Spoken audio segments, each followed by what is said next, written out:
So amo ni ang ato na pintahan nga table for laundry.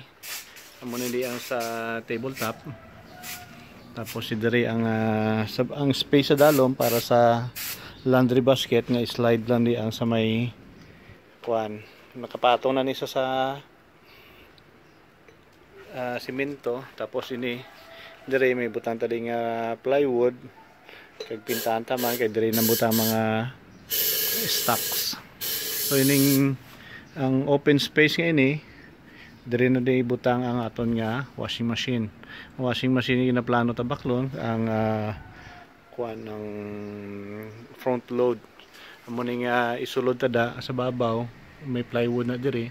Ang plywood nga ini diri naton imon nga plansahan or magpilo sa mga lilaban. So